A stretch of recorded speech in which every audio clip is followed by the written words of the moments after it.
Mama Trauma is not too bad. This is the seventh episode of the first season of the Rugrats. It's the second segment. And in this one, Tommy has been drawing on the walls. So Dee Dee drags him and Stu along to see a therapist because she's got all these crazy ideas about what that might mean.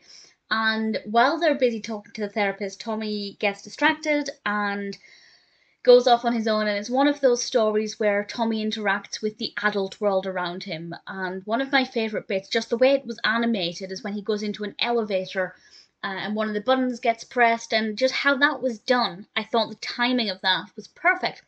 And quite interestingly, he ends up on a different floor in this room where this toy is being tested with babies, and we have these other babies.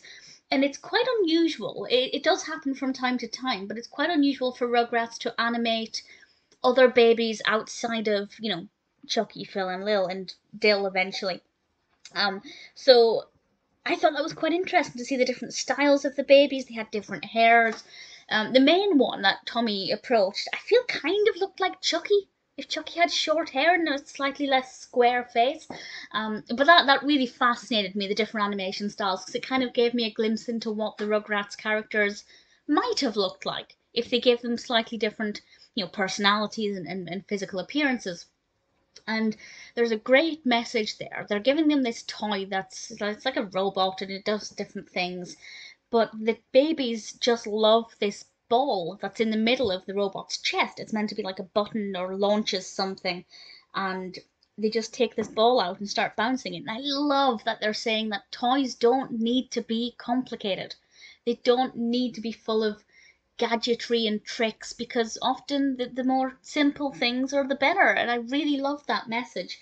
The whole aspect with the therapist, I like that they kind of glossed over the baby aspect for two reasons. One, because that would have been just too technical for the target audience to follow. No young child wants to listen to, you know, uh, medical jargon or anything like that. For me as an adult, I would have actually found it really fascinating, and Dee Dee does come up with some interesting ideas. But I like the fact that they kind of didn't focus on Tommy there, because it would have made it a little bit maybe too complex for the target audience.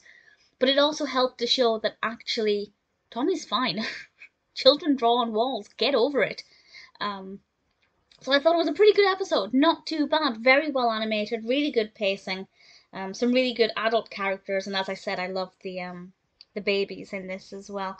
I don't remember it, so I got the pure Rugrats nostalgia from the animation and the music, but not the actual episode. I have no recollection of this one whatsoever, but watching it for the first time as an adult, I thought it was a pretty decent creation.